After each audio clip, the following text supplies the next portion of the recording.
Buenas niños. Sigamos entonces con el tema de estadística por donde íbamos. Habíamos hablado entonces de etapas para un estudio estadístico y entonces entramos a la primera herramienta que me ofrece la estadística para analizar un conjunto de datos. La primera herramienta que me ofrece la estadística para analizar un conjunto de datos. Esa primera herramienta se llama una tabla de frecuencia. Tabla de frecuencia, ¿cierto? Pero la tabla de frecuencia se construye dependiendo del tipo de variable que estemos trabajando. Tabla de frecuencia para variable cuantitativa continua, tabla de frecuencia para variable cuantitativa discreta o tabla de frecuencia para una variable correlativa. ¿Cierto? Muy bien. Empecemos tabla de frecuencia para una variable cuantitativa continua. Sabíamos que la variable cuantitativa continua es aquella variable o parámetro que yo le mido a un elemento de estudio cuyos valores son números reales, o sea, tienen decimales. Salario de la persona, el peso de la persona, la altura, o sea, el tiempo para atender un cliente. Bueno, toman valores reales, luego es una variable continua. Muy bien. Entonces vamos a hablar de tablas de frecuencia para variables aleatorias continuas. Digamos que antes de entrar al tema de cómo construir una tabla de frecuencia, hay unos conceptos que deben quedar claros. Mire que yo sigo con el tema del concepto. Para mí lo importante es el concepto. La construcción de la tabla son unos pasos, que es una mecánica, pero esa mecánica no es la que te lleva a tomar una decisión, ¿cierto? A concluir, a observar los datos, a analizarlos y a obtener una conclusión, sino el concepto. Miremos estos conceptos que están enmarcados dentro de lo que es una tabla de frecuencia. Hay que hacer hablar los datos. De eso se trata en estadística. Hagamos hablar los datos, ¿cierto? Esa palabra es fundamental, no se olvide nunca. Hay que hacer hablar los datos. Los datos son la expresión de un suceso o de un fenómeno. Los datos no es una cifra cualquiera, ellos esconden algo, ellos son la expresión de un suceso o un fenómeno. Cuando yo quiero hacer un estudio sobre la accidentalidad en el municipio, la manera de representar ese suceso es a través de los datos. Yo magnifico ese suceso a través de los datos. Yo puedo analizar ese suceso es a través de los datos. Cuando yo estoy analizando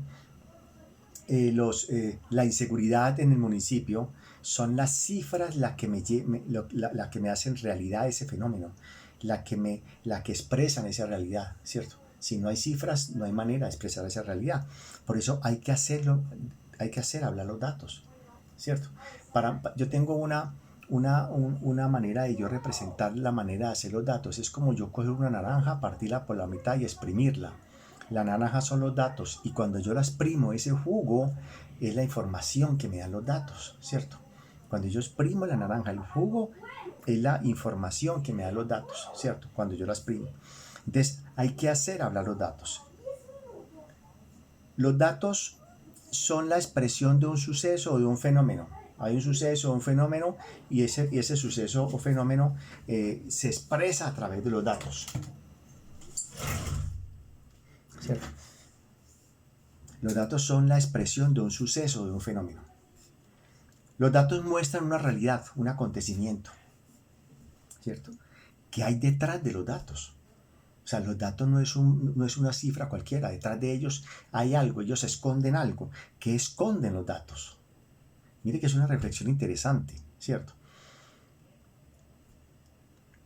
Por eso tenemos que hacer hablar los datos, porque ellos esconden algo, ellos muestran una realidad. Pero lo importante es que esa realidad hay que saberla buscar en los datos, hay que exprimir esa naranja para que salga el jugo. Y la estadística es la que me enseña a exprimir esa naranja, ¿cierto? Y exprimirla de la mejor manera para obtener la mejor información.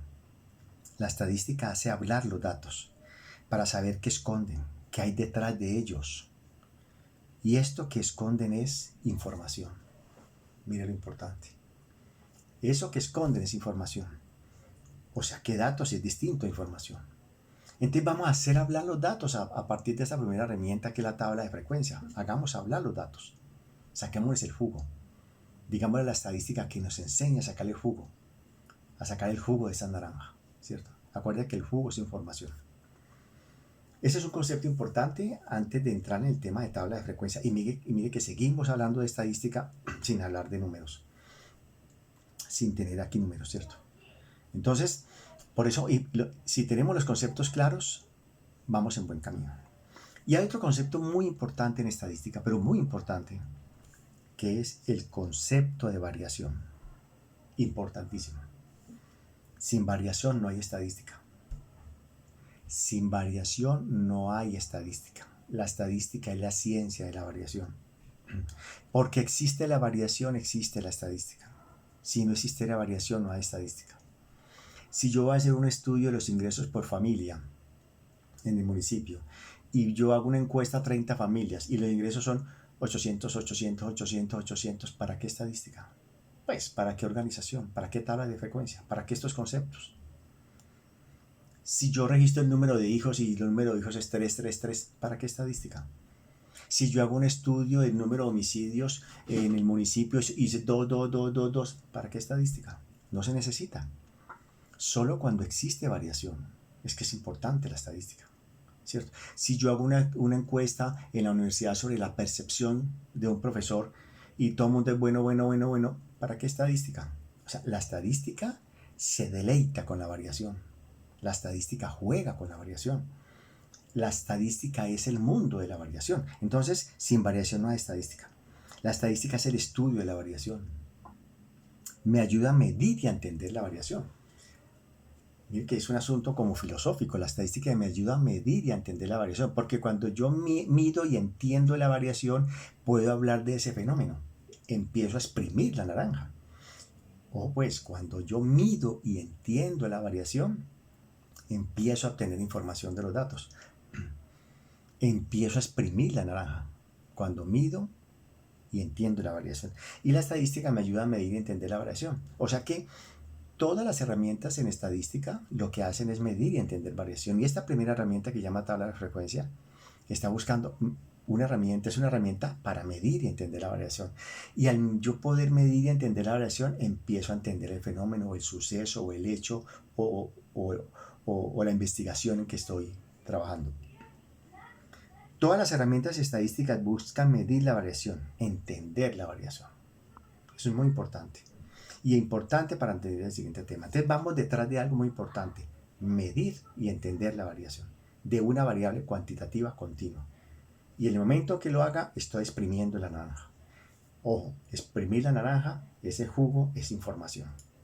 Y esa información es la que me lleva a tomar decisiones. Muy bien. Vámonos adentrando poco a poco a la parte matemática, digamos así, de la estadística, pues digamos a la parte de número, ¿no? Porque la estadística no es matemáticas, hace uso de la matemática que es distinto. Muy bien, sigamos aquí. Este es el caso de la primera herramienta estadística que vamos a ver, que se llama tabla de frecuencia, ¿cierto? Y yo quiero meterme en el tema a través de un ejemplo. Este ejemplo o este ejercicio yo se los mandé, ¿cierto? Y la variable que estamos hablando en el ejercicio es el tiempo para atender un cliente. Yo quiero que hablemos del ejercicio. Voy a leer lo que ustedes ya tienen allá. El ejercicio dice así, el problema que tenemos es este. En el municipio le solicitan un análisis estadístico del tiempo que se demora el área de servicio al cliente en atender los clientes. El municipio hay un área que llama área de servicio al cliente y lo que hace es atender las quejas de los clientes. Los clientes han venido quejando por la demora en la atención. A usted le dicen, hombre, venga, usted es administrador público, sabe estadística, hágame un estudio estadístico a ver qué está pasando con ese suceso, con ese fenómeno, con ese hecho, con esa actividad, ¿cierto? No existe otra manera, sino a través de los datos. Y usted a través de los datos obtiene información a ver qué está pasando. En convenio con los clientes, el municipio definió que este tiempo debe ser máximo 90.8. Por quejas anteriores entre los clientes y el municipio definieron que máximo es 90.8. Más de 90.8 hay insatisfacción. Usted registra el tiempo en minutos que la persona encargada se demoró en atender 40 clientes. Entonces usted dice que va a sacar una muestra de 40 clientes. Puede que en el día se atendan 200 clientes, 300 clientes, pero usted va a sacar una muestra de 40 clientes y va a registrar el tiempo que la persona encargada se demoró en atender esos 40 clientes, ¿cierto? Y hay una serie de datos que ustedes tienen ahí, ¿cierto? Si yo miro esos 40 datos, mire que son datos. Si usted mira esos 40 datos, que pueden mirar en la hoja que les mandé, los datos no le dicen nada así como están. Absolutamente nada. Necesitan una organización. Necesitamos organizarlo para sacarle el jugo que necesitamos sacarle, ¿cierto? Lo que se me ocurre pensar en el momento es encontremos el menor valor, hombre, y el mayor valor. Pues hagamos algo, empecemos por algo, empecemos el menor valor y el mayor valor. Y encontré que el menor valor es 24.8 minutos, 24.8, y el mayor valor 123.4.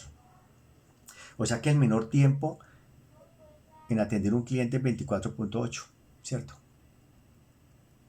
Y el mayor tiempo en atender un cliente es 123.4, ¿cierto? De esos 40 datos. Lo representé gráficamente en esta recta. El menor tiempo o la menor demora en atender un cliente 24.8 y la mayor demora en atender un cliente 124.8. Si este es el menor y este es el mayor, ese es el mayor intervalo. O sea, no existe un tiempo menor a este ni un tiempo mayor a ese, porque este es el menor y ese es el mayor. Este es el tiempo menor en atender un cliente, porque es la demora, el tiempo menor en que se demora en atender un cliente es el mayor tiempo de demora en atender un cliente, ¿cierto? Este es el máximo intervalo, no existe un intervalo más ancho. ¿Por qué? Pues porque, por lógica, si este es el menor, este es el mayor, este es el mayor intervalo, ¿cierto? Entonces el jefe mío pasaba por ahí y me preguntó cómo vamos, ¿no? Pues hasta ahora sé que el tiempo menor el menor tiempo de demora es de 24.8 y el mayor tiempo de demora es 123.4. Ese es el mayor intervalo, que en estadística se llama intervalo de variación. Pues claro, porque los datos están variando entre 24.8 y 123.4.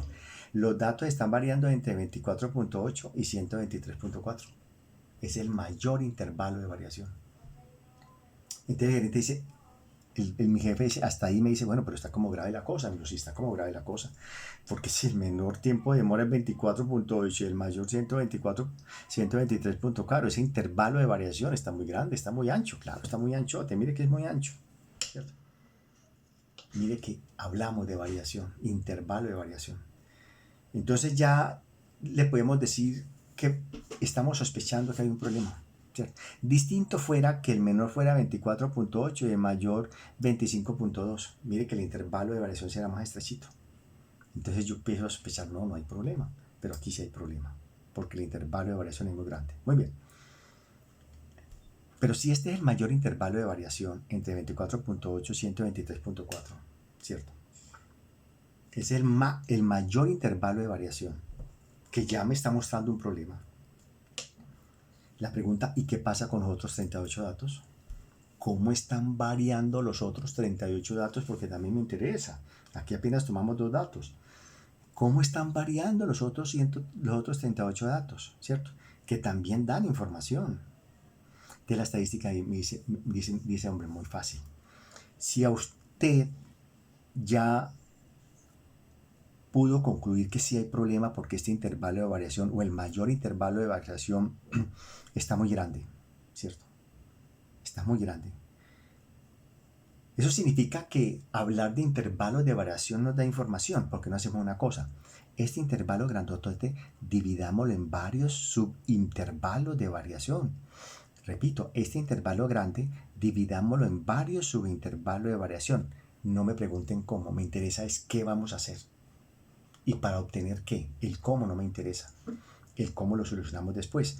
Si me entienden qué vamos a hacer y para qué lo vamos a hacer, es más fácil entender el cómo. Es más fácil entender el cómo, porque el cómo es muy fácil. El cómo es muy fácil.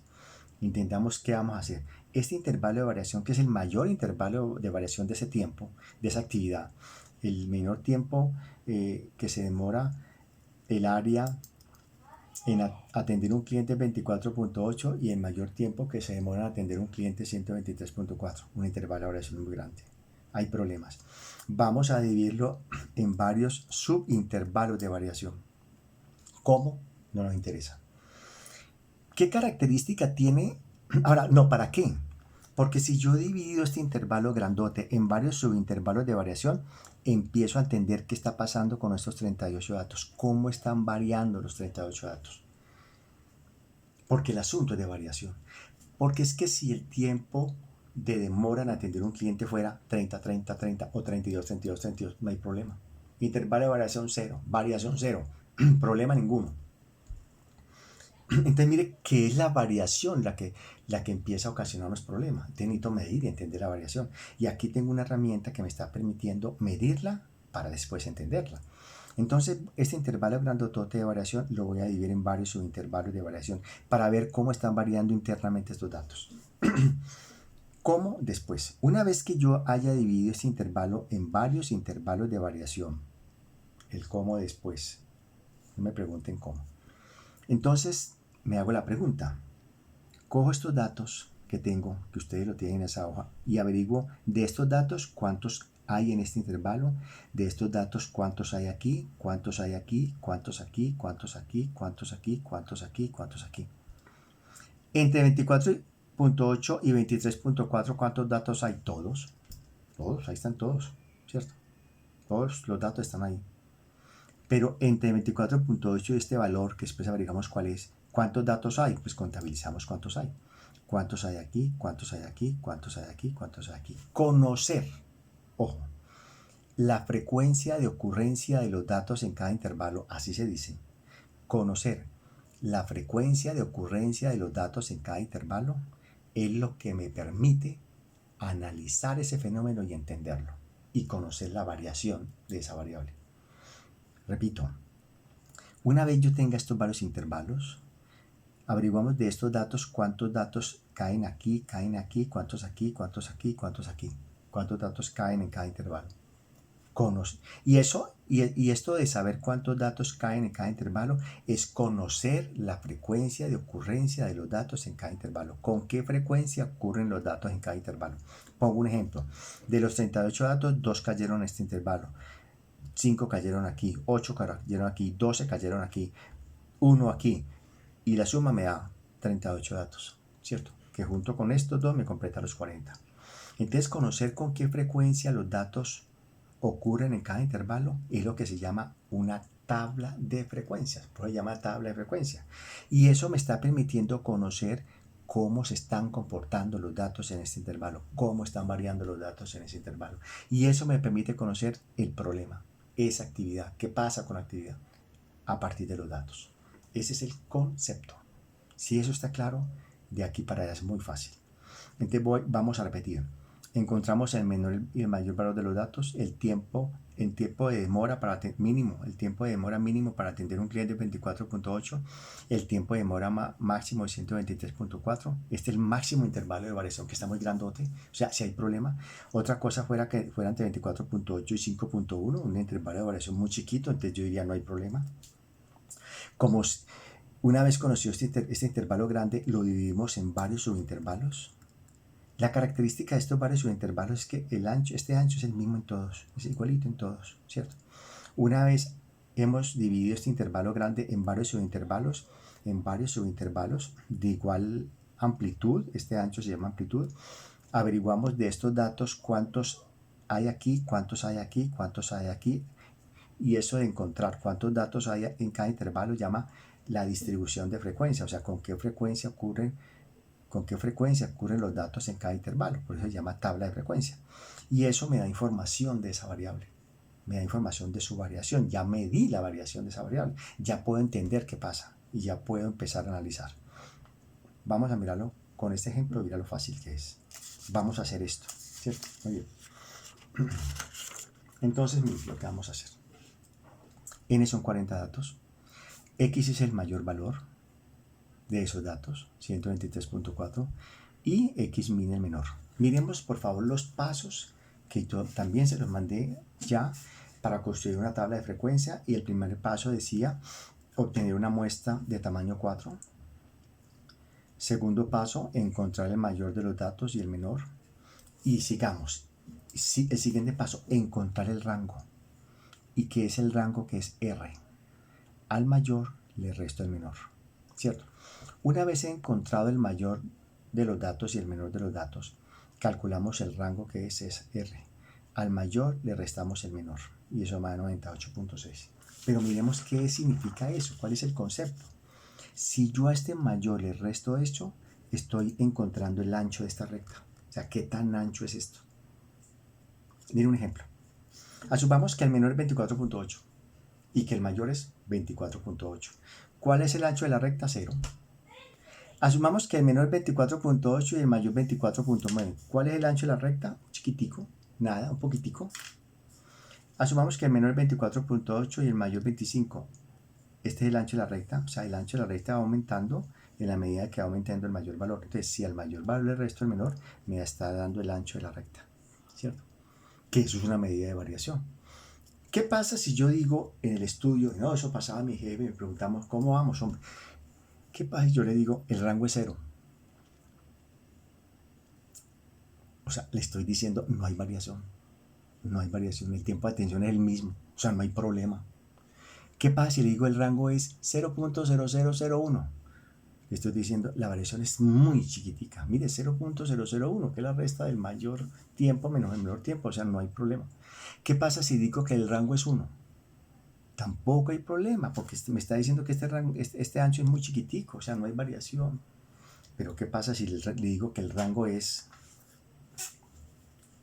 lo que teníamos aquí, rango 98.6? Esa carretera está muy grande, hay mucha variación, o sea, sí hay problema. Entonces vamos a tratar de ver el problema dónde está, ¿cierto? Entonces mire que, por eso yo les decía que la estadística no es matemática, ¿cierto? Una simple resta, mire toda la información que me está dando. Cuando el rango es 0 no hay problema, cuando el rango se aproxima a 0.8, 0.9, 2, no hay problema, cuando el rango es muy grande hay problema. Hay mucha variación. Entonces, como ese rango está tan grande que es 98.6, que es el ancho de esa carretera, me está diciendo, sí, efectivamente los clientes tienen razón, hay problemas. Muy bien. El paso que sigue en las etapas para una tabla de frecuencias es calcular el número de intervalos. Y decíamos que una de las maneras es raíz cuadrada de n, o sea, raíz de 40. O sea, raíz de 40, niños, es esto. Este intervalo grande, ¿en cuántos? Lo voy a dividir, 1, 2, 3, 4, 5, 6. ¿En cuántos? Este intervalo grandote, ¿en cuántos subintervalos lo voy a dividir? Eso sería NSI, número de intervalos. O sea, eso sería este. Número de intervalos, raíz de 40. Este intervalo de acá, de aquí a acá, ¿en cuántos subintervalos voy a dividir? Y me dio 6.32, pero yo no puedo hacer 6.32, tengo que llevarlo al entero más cercano. Lo voy a dividir en 6 intervalos. ¿Qué significa? Que este intervalo de acá a acá lo voy a dividir 1, 2, 3, 4, 5, 6, hasta aquí, en 6 subintervalos. Muy bien. Mire que todo lo que estamos haciendo corresponde a esta explicación. Paso que sigue. Calcular la amplitud. Bueno, yo ya sé que este es el menor y este es el mayor.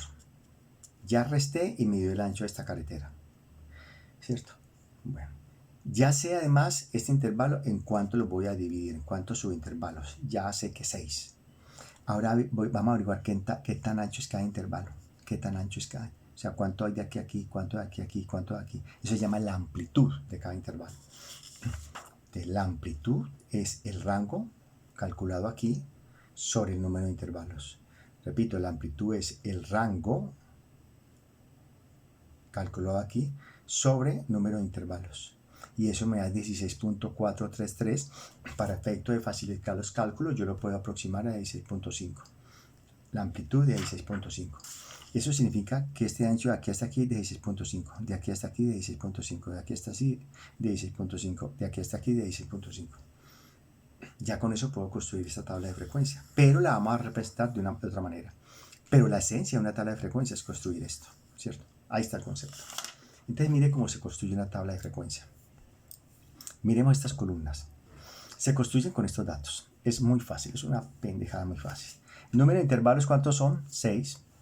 1, 2, 3, 4, 5, 6. Una cosa importante, niños. Cada intervalo tiene un límite inferior y superior. Este es el límite inferior y superior de este intervalo. Este es el límite inferior y superior de este intervalo. Este es el límite inferior y superior de este intervalo. Este es el límite inferior y superior de este intervalo. Pero mire que este intervalo tiene este como límite inferior y este como superior. Pero este superior es el inferior del que sigue. Este superior es el inferior, es el inferior de este y este es el superior.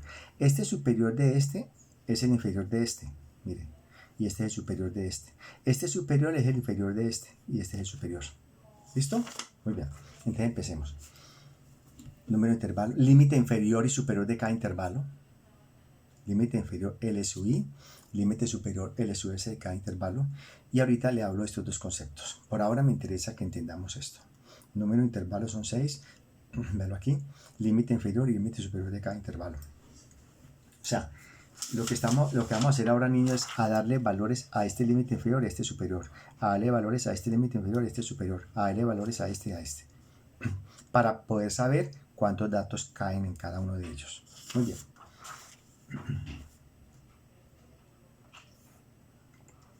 Para encontrar el límite inferior y superior del primer intervalo, o sea, de este, siempre colocamos como límite inferior del primero el menor valor. Repito, para encontrar el límite inferior y superior de cada intervalo. Empecemos por el primer intervalo. En el primer intervalo, para encontrar el límite inferior y superior, lo hacemos así. El límite inferior del primer intervalo, siempre es el menor valor. 24.8. ¿Cierto? A 24.8 le sumamos la amplitud, este ancho. A 24.8 le sumamos la amplitud, este ancho. Pero ¿cuál es la amplitud? De 16.5. 24.8 más la amplitud de 16.5 da 41.3. Para el primer intervalo, 24.8 más de 16.5 que la amplitud da 41.3. Ya tengo el primer intervalo. Acuerde que en el segundo intervalo el límite inferior de acá es el superior de acá. Entonces coloco esta acá. ¿Cuál es el intervalo, el límite inferior y superior del segundo intervalo? A 41.3 le sumo la misma amplitud y da 57.8. Acuérdate que yo le había dicho que el ancho de cada intervalo es el mismo para todos los subintervalos. Entonces, 41.3, este límite superior lo coloco acá como límite inferior. Le sumo la misma amplitud y da 57.8. Este superior de acá es el inferior de acá. Le sumo la misma amplitud y me da 74.3. Este superior de acá es el inferior de acá. Le sumo la misma amplitud y me da 90.8. Este inferior de acá es el superior de acá. Le sumo la misma amplitud y me da esto. Y así sucesivamente. Y este es el último. ¿Cierto? ¿Por qué sé que es el último? Primero que todo porque ya tengo 6 intervalos. Y por otra razón muy importante. Aquí tienen que estar todos los 40 datos. Ningún dato puede quedar por fuera de esto. Claro, mire, el menor es 24.8, o sea que está en este intervalo. ¿Y cuál es el mayor dato? 123.4. Y el superior de este aquí es 123.8, o sea que ese dato mayor cae en este intervalo, está dentro de este intervalo. Nunca sucederá que esté 123.3, o sea, menor a este mayor, no sucederá nunca. Siempre este valor va a ser mayor que este. O sea que aquí van a quedar todos los intervalos. Muy fácil, ¿cierto? Entonces ya tengo los intervalos de variación, ¿cierto? Bueno. Mire que es entre 24.8 y 123.8. Ahora, mire lo que vamos a hacer ahora. Yo le decía que el siguiente paso es saber cuántos datos caen en este intervalo, cuántos datos caen aquí, cuántos aquí, cuántos aquí. Entonces, ¿cuál es la manera? Vamos a leer los datos. Leamos los datos. Aquí tengo los datos y los 40 datos. Entonces empecemos. Yo voy a leer los datos que ustedes lo tienen también allá. Primer dato, 40.2. 40.2, ¿en qué intervalo cae? Cae aquí, cae aquí. No, aquí no, porque el mayor es 57.8. Aquí el mayor es 41.3, o sea, 40.2 cae aquí. Entonces, con una rayita vamos contando. Segundo dato, 52.8. 52.8 cae aquí. No, no cae aquí porque el mayor es 41.3. Cae en este, miren. Entre 41.3 y 57.8 está 52.8. Entonces una rayita. Siguiente dato, 90.8, 90.8 no cae aquí, no cae aquí ya, 90.8 está aquí, ¿cierto? Como cae aquí, una rayita. Un dato importante. Si el dato coincide con el límite superior de un intervalo como este, pues también va a coincidir con el inferior de acá, ¿cierto? Mire que el dato es 90.8, coincidió con el superior de aquí, coincidió con el inferior de aquí. Siempre se contabiliza aquí. No se contabiliza acá, se contabiliza en este. Y tampoco lo puede contabilizar dos veces. Lo contabiliza una vez cuando cayó en el límite superior. ¿Y en cuál? En ese intervalo donde está el límite superior aquí. Si otro dato me diera 74.3, no lo meto aquí, lo meto aquí. En este, ¿cierto? Muy bien. De 90.8 lo contabilizo aquí, una rayita. Siguiente dato, 120.2. No está aquí, pero sí cabe aquí. 120.2 está entre 107.3 y 123.8, una rayita. Siguiente dato, 24.8, ver aquí, una rayita. Siguiente dato, 100. 100 cae aquí, una rayita. Siguiente dato, 90.1. No cae aquí, no aquí, aquí, vea, 90.1 está entre estos dos valores, una rayita. Siguiente dato, 72.6. 72.6 no está aquí, ni aquí, está aquí. Mire, 72.6 está aquí, una rayita. Y así lo hago con todos los datos, hasta que terminen los 40 datos.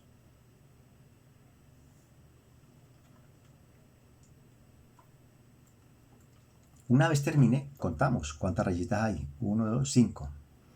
1, 2, 3, 4, 5, 6, 7, 8.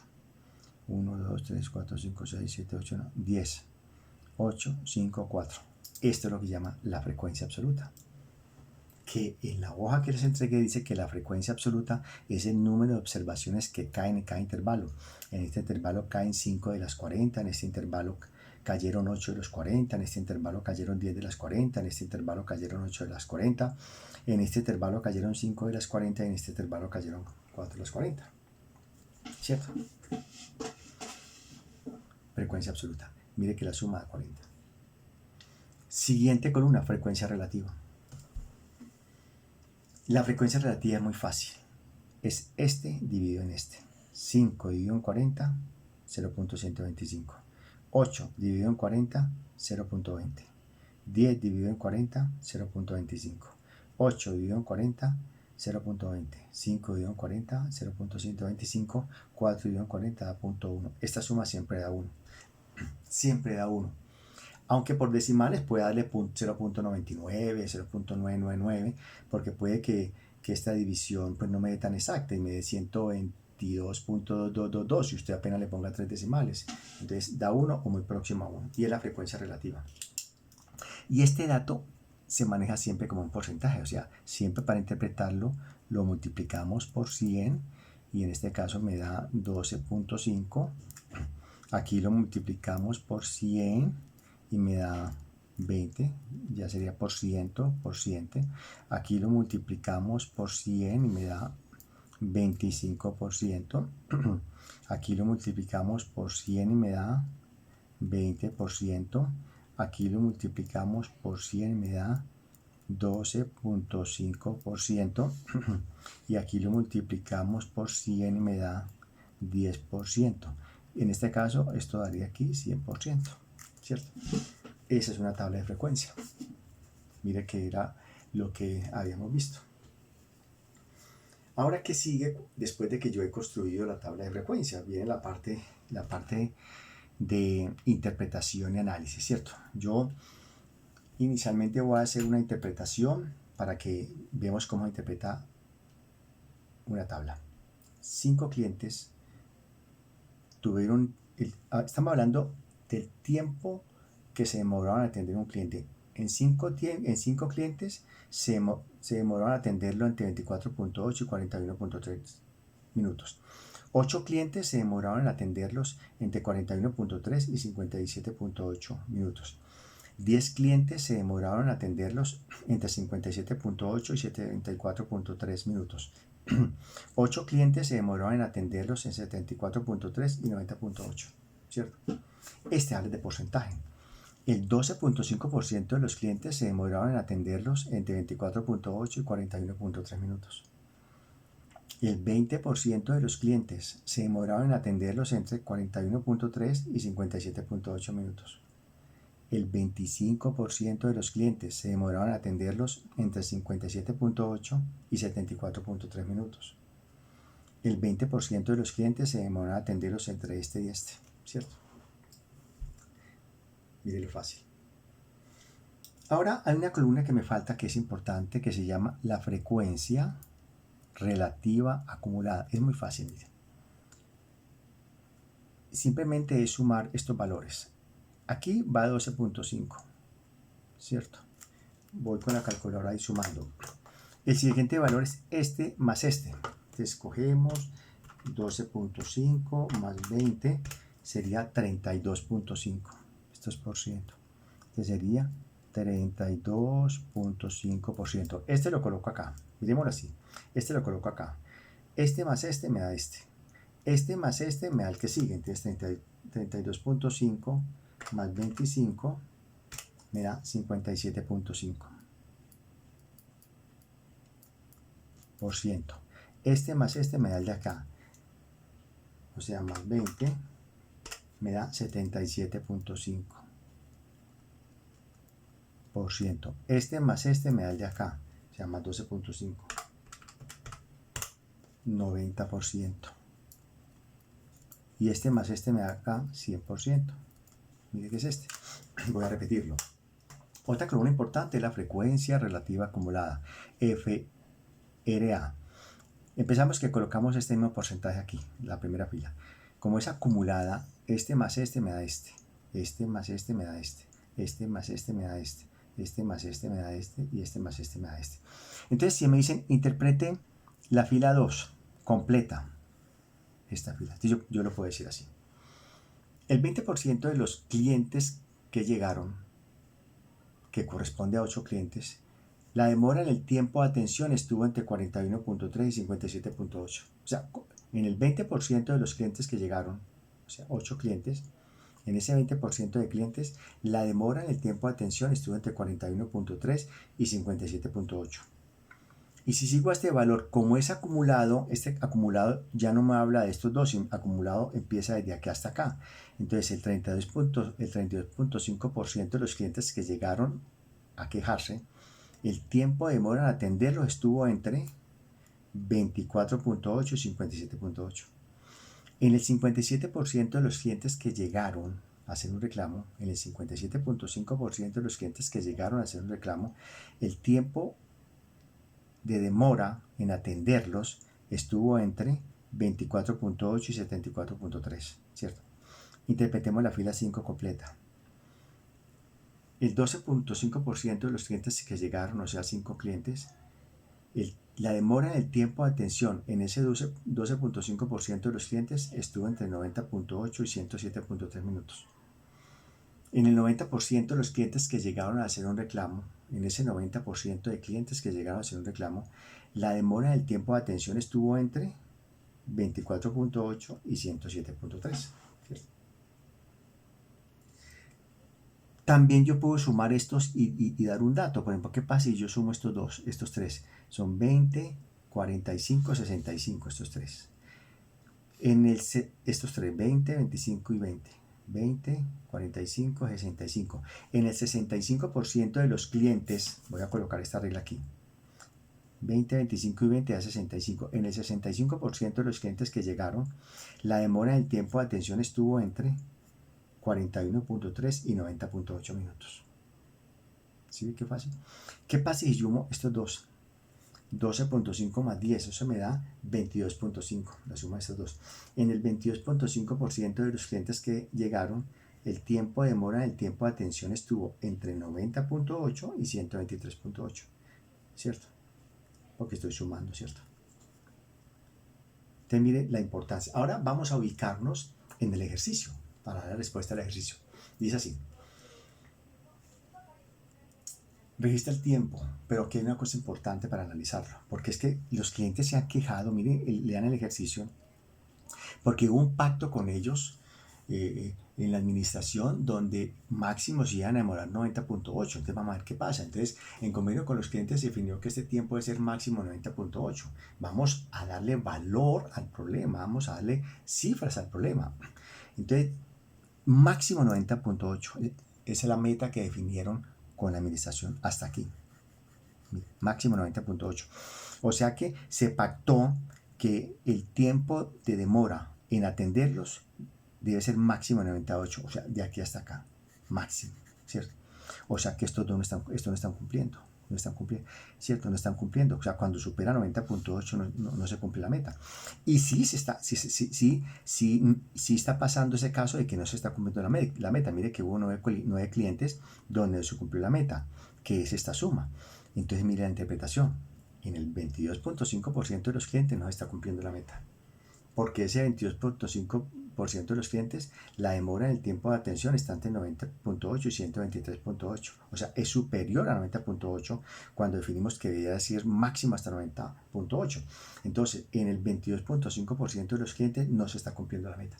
O sea, yo puedo decirle a mi jefe, hay una insatisfacción en el 22.5% de los clientes, porque en ese 22.5% de los clientes no se cumple la meta. O sea que si ahorita llegaran 100 clientes, en 23 clientes no se cumple la meta. De esos 100 clientes que lleguen ahora, 23 salen aburridos, ¿cierto? Entonces mire la importancia de la estadística. Desnudamos el problema, ¿cierto? Cuantificamos el problema, exprimimos la naranja. Señor gerente, usted tiene un nivel de incumplimiento del 22.5%. De los clientes que llegan, siempre el 22.5% salen aburridos, salen insatisfechos, ¿cierto? Porque no le estamos cumpliendo la meta, ¿cierto? Mire la importancia de la tabla de frecuencia. ¿Qué hicimos? Capturamos la variación, medimos la variación, entendimos la variación, exprimimos la naranja, ¿cierto? Sin esto, la pregunta es, ¿podríamos haber cuantificado el problema? Si no es con la ayuda de la estadística, no estábamos ciegos y la estadística nos dio la luz. Entonces, el gerente dice, hombre, ya con ese análisis vamos a tener que tomar una decisión. Y la decisión, según eso, va a decir el jefe, va encaminada a que tenemos que disminuir este rango. Está muy ancho. Si yo disminuyo este rango, pues se disminuye este rango de acá hasta acá, se estrecha y ya desaparecen estos dos. Porque la variación es más pequeña, ¿cierto? Entonces, ya 90.8 va a quedar metido dentro de la franja que vamos a disminuir, ¿cierto? Si yo disminuyo esto, pues lógicamente, mire qué pasa si lo disminuyo. Lo voy disminuyendo, y van desapareciendo esta franja de inconformes. ¿Y cómo lo disminuimos entonces? Entonces miremos a ver si la persona del área de servicio al cliente o esa área necesita tecnología, tal vez los equipos son muy lentos, la persona necesita capacitación o necesita un refuerzo para que ese 22.5% se pueda atender en menor tiempo, ¿cierto? Mire la bondad de la estadística. Esta es la estadística. Mire cómo es ese soporte para la toma de decisiones. O sea, nos da una luz. Es un apoyo para tomar una decisión, ¿cierto? Exprimimos la naranja. Podemos hablar, podemos concluir. Estábamos a ciegas y nos dio una luz, ¿cierto?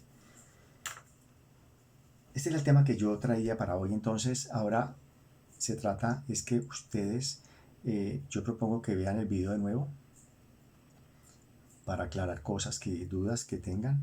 Y yo les voy a mandar unos datos, a plantear un ejercicio como este, y ustedes van a hacer todo este análisis que yo he hecho. Y yo soy el jefe suyo. Y usted me va a dar explicación del fenómeno que les voy a pasar. Y me van a concluir y me van a tomar una decisión. O sea, se van a aportar como unos administradores públicos con conocimiento de estadística. Muchas gracias.